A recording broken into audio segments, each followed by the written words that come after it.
안녕하십니까. 삶이 변하는 인문학 보성TV의 김보성입니다. 손자병법 13편 중 제7편인 군쟁을 알아보고 있습니다. 먼저 유리한 기회를 잡고 싸운다 라는 의미를 통해 군쟁편을 알아보고 있는데요. 저번 편인 군쟁의 전반부에서 우직지계를 하는 법과 이를 통해 군대의 기동을 위해 조급하지 않게 지형을 파악하고 현지인을 활용하여 나는 둘러가면서 상대를 유인하여 유리한 위치에 먼저 도착하는 것에 대해 알아보았습니다. 이제 군쟁의 후반부를 통해 유리한 선점 경쟁에 대한 더욱 자세한 내용을 한번 알아보겠습니다. 군정이라는 병서에서 말하길 말이 서로 들리지 않으므로 진과 북을 사용하고 보려고 해도 서로 보이지 않으므로 깃발을 사용한다. 진과 북, 깃발은 병사들의 눈과 귀를 하나로 모으는 것이다. 병사들에게 하나로 집중되면 용감한 자라도 혼자 뛰쳐나가지 않고 겁 많은 자라도 혼자 물러나지 않는다. 이것은 많은 병력을 다루는 방법이다. 고로 야간 전투에서는 불과 북을 많이 사용하고 주간 전투에서는 깃발을 많이 사용한다. 이는 병사들의 눈과 귀를 그것으로 바꿔 사용하기 때문이다. 4. 팀워크, 소통 수단이 중요하다. 잘 기동하기 위해서는 풍림, 화산과 같이 움직여야 하고 이러한 훈련이 잘 돼 있어야 한다라고 했는데요. 어떻게 이런 대규모 부대가 일사불란하게 움직일 수 있을까요? 그것은 바로 소통수단, 즉 신호체계가 매우 잘 되어 있어야 한다는 것입니다. 수만 명의 부대가 움직이는데 얼마나 시끄러울지 상상이 가지 않습니다. 장군의 명령이 떨어지는데 누가 왼쪽으로 가라고 소리친다고 수만 명에게 다 들릴까요? 그래서 진과 북을 사용한다는 것입니다. 그리고 수만 명이 서 있는데 장군이 보이지도 않을 것입니다. 그래서 깃발을 통해 신호를 준다는 것입니다. 바로 소통의 중요성입니다. 손자는 개편에서 이렇게 말했습니다. 도는 하나의 뜻으로 움직이는 것이다. 용감한 사람은 앞으로 나가고 겁이 많은 사람은 뒤로 물러납니다. 하지만 우리가 같은 목표를 가지고 나아갈 때는 같은 속도로 움직여야 합니다. 누구는 열심히 하는데 누구는 움직일 생각을 안 한다면 단체가 무너지게 됩니다. 어딜 가나 사람은 다양하기 마련이죠. 그런데 이러한 다양한 사람들이 모인 단체나 조직이 한 마음으로 단합되고 소통이 되어 같이 움직이는 것이 얼마나 중요한가를 손자는 말합니다. 어느 조직이 되었든 그곳에 각자의 부서 혹은 무리들이 어떤 방식으로 소통을 하고 있는가, 그리고 그러한 소통이 원활하게 되고 있는가를 매우 신중하게 살펴보아야 합니다. 요즘 같은 시대에 오프라인뿐만 아니라 다양한 온라인 수단이 있고 이러한 다양한 소통 수단을 얼마나 체계적이고 지속적으로 활용하고 있는지는 확인해 봐야 됩니다. 또한 각 구성원들 사이에도 열심히 하는 사람은 금방 지쳐버리고 느리게 진행하는 사람은 업무를 따라오지 못해 또한 지쳐버리는 상황이 발생할 수 있기에 명확하고 체계적인 소통은 매우 중요합니다. 고로 3군의 기세를 빼앗을 수 있고 장군의 마음을 빼앗을 수 있다. 따라서 아침에는 기세가 날카롭고 낮에는 기세가 게을러지고 저녁에는 기세가 다한다. 고로 용병을 잘하는 자는 기세가 날카로울 때를 피하고 적이 게을러지고 쉬고 싶을 때 공격하니 이것이 기를 다스리는 것이다. 잘 다스려진 부대로 혼란한 적을 기다리고 고요한 부대로 시끄러운 적을 기다린다. 이것은 마음을 다스리는 것이다. 아군은 가까이 있으면서 멀리서 오는 적을 기다리니 편안한 상태에서 피곤한 적을 기다리며 배부른 상태에서 굶주린 적을 기다리는 것, 이것이 힘을 다스리는 것이다. 깃발이 잘 정돈된 적과는 맞서지 말고 진영이 당당하게 갖춰진 적은 공격하지 말아야 하는 것, 이것이 변화를 다스리는 것이다. 5. 용병의 4가지 방법, 기심역변. 이번 편은 군쟁에서도 매우 중요한 부분이라는 생각이 듭니다. 지금도 우리는 이 4가지 방법을 통해 살아가고 있는 것이 아닌가 하는 생각이 드는데요. 손자는 기심역변이라는 4가지 요건을 다스리는 것을 통해 군대를 움직인다고 말합니다. 과연 기심역변이 무엇일까요? 지금 말로 쉽게 말하면 기는 컨디션입니다. 하루 중에 가장 좋은 컨디션은 언제인가? 지금 나는 컨디션의 관리가 잘 되어 있는가? 손자의 시대에는 하루 동안 기의 변화를 아침에 기는 날카롭고 오후에 기는 나태해지고 저녁에 기는 다 한다고 합니다. 보통 우리도 새벽에서 아침까지 머리가 가장 맑다. 점심을 먹고 오후가 되면 낮잠도 오고 머리도 무거워진다. 저녁이 되면 집에 가고 싶고 피곤하다. 이런 컨디션의 느낌이 있습니다. 이러한 컨디션의 변화를 아군이 가장 좋은 컨디션으로 적의 가장 나쁜 컨디션일 때 공격하라고 말합니다. 저는 무엇보다 우리가 자신의 컨디션의 이 변화를 잘 알고 있을지도 궁금합니다. 나는 하루 중에 가장 컨디션이 좋을 때를 알고 있고 그때 중요한 일을 해. 그리고 나머지 중요하지 않은 일은 컨디션이 떨어질 때 하지. 라고 말한다면 자기 자신을 잘 알고 있는 사람이라고 생각합니다. 자신의 하루를 잘 관찰해서 나의 컨디션의 변화를 체크해 두는 것이 중요할 것 같습니다. 또한 좋은 컨디션을 위해 잘 자는 것도 해야겠죠. 요즘은 제때 잘 자는 바이오리듬이 무너지기 쉬운 시대가 되었습니다. 몸은 이미 잠을 원하는데 휴대폰에서 눈을 떼지 못하다가 결국 늦잠을 자버리죠. 이 외에도 우리는 우리의 좋은 컨디션을 관리해야 할 것들이 있습니다.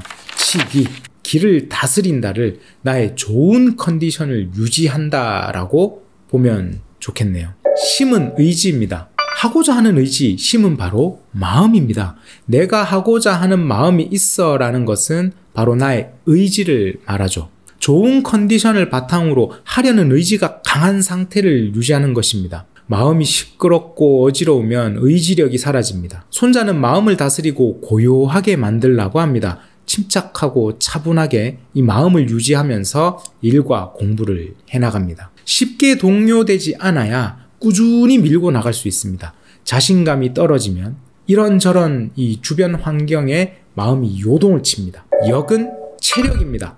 컨디션을 관리하고 마음을 차분하게 가라앉혀 의지력을 유지하면서 체력을 키운다. 체력은 먹는 것과 이 근육의 힘이죠. 고되고 배고프면 컨디션과 의지력도 무너집니다. 잘 먹고 운동으로 관리를 해야 됩니다. 이 변은 변화입니다. 다양한 변수, 여러 경험을 통해서 유연하고 빠르게 상황을 판단하고 결정합니다. 변화에 두려움이 생기면 불리한 상황에서도 그 상태를 유지하다가 결국 무너집니다. 상황은 언제나 변합니다. 변화는 유연해야 되고 낯선 것을 선택할 수 있어야 합니다. 과학적으로도 우리의 뇌는 변화를 거부한다고 합니다. 생존을 위해 지금 나의 상태를 유지하려는 프로세스가 자동으로 장착되어 있는 것입니다. 그래서 변화는 항상 힘이 듭니다. 내가 경험하지 못한 다양한 낯선 것들에 도전을 하고 시야를 넓혀야 하죠. 다양한 경험이 넓은 시야를 가지게 하고 나의 기저에 있는 이 불안을 줄입니다. 결국 인생의 실전에 들어서면 경험이 많은 사람이 유리하다는 것을 우리는 잘 압니다. 전투 중에서 손자는 상대가 깃발이 잘 정돈된 부대, 진영이 당당하게 설치된 부대라면 훈련이 잘 되어 있다. 그리고 다양한 부대들이 조화를 맞춰서 구성되어 있다라고 말합니다. 그래서 이러한 부대는 공격하지 말라고 하는 것이죠. 이길 수 있다고 해도 아군의 피해가 막심할 것이고 심지어는 질 수도 있기 때문입니다. 그런데 작전이 공격하라는 건데 시키면 해야지 라고 유도리 없이 진행을 하면 그 피해는 감당하기 힘듭니다. 상황은 그때그때 나의 예상과 다르게 발생합니다. 예상치 못한 상황이 일어나도 유연하게 변화해야 합니다. 이렇게 치기, 치심, 치력, 치변을 통해 손자는 부대를 다스리고 운용합니다. 지금을 살아가는 우리도 한번 깊게 곱씹어 볼 만한 주제입니다. 나의 컨디션 관리를 잘 하고 있는가? 나의 마음, 의지를 잘 관리하고 있는가? 나의 체력 관리를 잘하고 있는가? 이러한 것들을 바탕으로 나는 변화를 잘 경험하고 있는가입니다. 이 중에서 하나라도 빠지면 전체가 무너지기 쉽습니다. 지금 우리 삶의 습관과 몸과 마음의 관리를 통해 새로운 경험과 도전을 바탕으로 나를 만들어가는 기준이 될 수 있다는 것도 연관이 있을 것 같습니다. 고로 용병의 방법은 높은 구릉에 있는 적을 향해 공격하지 말고 언덕을 등지고 있는 적을 공격하지 말고 거짓으로 도망가는 적을 추격하지 말고 정의 부대를 공격하지 말아야 한다. 미끼로 유인하는 적을 공격하지 말고 집으로 돌아가는 적을 막아서지 말고 포위된 적은 반드시 빠져나갈 틈을 남겨두고 궁지에 몰린 적은 몰아붙이지 말아야 한다. 이것이 용병의 방법이다. 6. 전투의 8가지 금기사항. 자, 마지막으로 손자는 전쟁에서 금지하는 8가지를 말합니다. 첫 번째, 높은 구릉이 있는 적을 향해 공격하지 말라. 기세는 위에서 아래로 강렬하게 일어납니다. 그런데 상대가 높이 있으면 아군은 아래에서 위를 공격해야 하니 이는 너무도 불리하게 됩니다. 두 번째, 언덕을 등지고 있는 적을 공격하지 말라. 이는 첫 번째와도 같습니다. 세 번째, 거짓으로 도망가는 적을 추격하지 말라. 이런 상황은 흔히 기병을 이용하여 매복을 통해 역습을 일으킵니다. 상대가 거짓으로 도망가는지 아닌지는 이 주변의 상황을 통한 판단과 지휘관의 능력에 달려 있습니다. 네 번째, 미끼로 유인하는 적을 공격하지 마라. 상대가 딱 봐도 약한 부대를 내보냈거나 소규모 부대를 보냈다면 이는 뒤에 더 큰 이익을 위한 속임수입니다. 낚시에서 미끼를 쓰는 이유는 큰 물고기를 잡기 위해서입니다. 이것이 미끼인지 아닌지를 아는 것이 지혜입니다. 우리도 역시 마찬가지입니다. 남들의 과도한 칭찬이나 아부가 위험한 것은 뒤에 나에게서 얻어낼 큰 것을 위한 것이 있을지도 모르기 때문입니다. 다섯 번째, 정예 부대를 공격하지 말라. 가장 위험한 것이 바로 적의 정예 부대입니다. 이들은 일당 100의 능력을 가졌습니다. 손자는 강하면 피하라고 말합니다. 어설픈 객기를 부리다가 전멸할 수 있습니다. 상대가 정예 부대인지 아닌지는 보면 압니다. 다만 나의 호승심이 또는 욕심이 이를 불러일으킵니다. 상대에 따라 피하고 숙이는 것은 약한 것이 아닙니다. 현명한 것입니다. 여섯 번째, 집으로 돌아가는 적을 막아서지 마라. 전쟁에서 가장 큰 간절함은 바로 고향으로 돌아가는 마음일 것입니다. 이들은 이미 전쟁이 아니라 고향과 가족에 대한 마음밖에 없습니다. 만약 이러한 적을 가로막으면 상대는 목숨을 걸고 싸우려 할 것입니다. 일곱 번째, 포위된 적은 반드시 빠져나갈 틈을 남겨둬라. 이미 포위된 상태면 상대는 전의를 상실하거나 목숨을 걸거나 이 둘 중 하나라는 것이죠. 여덟 번째, 궁지에 몰린 적은 몰아붙이지 마라. 여섯 번째와 일곱 번째 그리고 여덟 번째 세 가지는 한 가지입니다. 막다른 길에 몰리면 목숨을 걸고 싸우게 된다는 것입니다. 쥐도 궁지에 몰리면 고양이를 문다는 말이 있죠.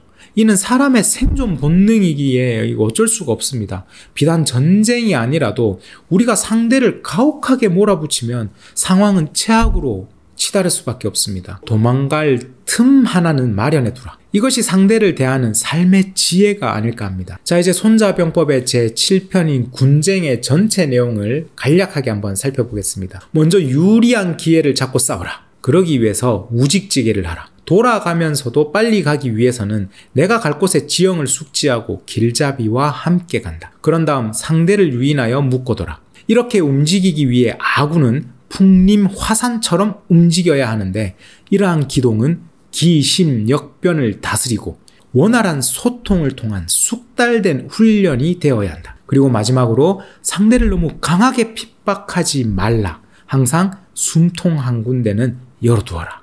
입니다. 군쟁에서 가장 중요한 키워드는 우직지게, 용향도자, 병이사립, 풍림화산, 금고정기, 치기, 치심, 치력, 치변, 궁구물박 정도가 되겠네요. 그럼 손자병법 제7편의 군쟁의 주제를 정리해 보겠습니다. 1. 돌아가는 길이 빠른 길이다. 2. 조급하면 위험하다. 3. 우직지게를 하는 법. 4. 팀워크, 소통수단이 중요하다. 5. 용병의 4가지 방법. 기, 심, 역, 변. 6. 전투의 8가지 금기사항. 손자병법의 전반 이론편, 이 후반 실기편을 나누는 제7편 군쟁이었습니다. 손자병법의 핵심 사상 중 하나인 병이사립이 실질적으로 들어가 있는 중요한 핵심 편으로 보입니다. 손자에게 있어 병법이란 아이러니하게도 보다 많은 생명을 구하는 일과 같아 보입니다. 그래서 승리를 가장 중요하게 여겼고 승리를 위해 병법은 속이는 것을 기반으로 만들어집니다. 이러한 속임에는 아군의 목숨뿐만 아니라 적군의 목숨 또한 포함되기도 합니다. 그래서 무엇보다 어렵고 신중해 보입니다. 속일 사는 유교권 문화에서는 비도덕적인 단어이고 지금도 우리는 사기꾼과 같은 단어를 통해 매우 부정적으로 느껴집니다. 하지만 이번 군쟁편을 통해서 병법의 관점에서 다시 한번 생각해보는 계기가 되었으면 하는 마음을 가져봅니다. 무엇보다 이번 군쟁편의 핵심적인 내용들은 지금을 살아가는 우리 삶에 깊은 울림을 주고 있다는 생각이 드는데요. 내가 지금 길을 잘못 든 것은 아닌가? 왜 나는 이렇게 어려울까? 하는 마음이 들 때 돌아가지만 결국은 빨랐다는 이 우직이라는 말을 가만히 들여다보면 좋겠습니다. 우리의 삶을 지도라고 생각하면 내가 지금 가고 있는 현재의 위치가 아니라 전체를 펼쳐서 한눈에 볼 때 멀리 돌아감이 결국에는 빨리 가는 가장 좋은 길이었구나 라는 것을 알 수 있지 않을까요? 이를 위해 저는 군쟁에서 가장 중요한 포인트 2가지가 지역의 길잡이, 즉 멘토와 함께 하라라는 것과 기심역변을 다스리라는 것이 중요하지 않을까 합니다. 우리가 가장 흔히 하는 실수는 바로 실수를 반복한다는 것이죠. 이미 그 길을 가본 멘토와 함께 한다면 하지 않아도 될 실수를 줄일 수 있는데도 잘 찾지를 못합니다. 가장 큰 이유는 아마 나를 만나줄까? 나를 도와줄까? 하는 거절의 두려움 때문은 아닐까요? 용기를 내서 내가 가고자 하는 길에 있는 다양한 멘토들을 찾고 만나고 조언을 들어가며 인생의 길을 개척해보는 것이 어떨까 합니다. 그리고 현대에서 가장 힘든 일이 되어버린 컨디션의 조절, 의지력의 유지, 체력의 관리, 다양한 낯선 경험이 현대적 해석의 기심역변을 다스리는 법이 아닐까 합니다. 여러분의 삶에 이 군쟁편이 도움이 되셨기를 바라겠습니다. 자, 그럼 다음에 제8편 9변으로 찾아뵙겠습니다. 시청해주셔서 감사합니다.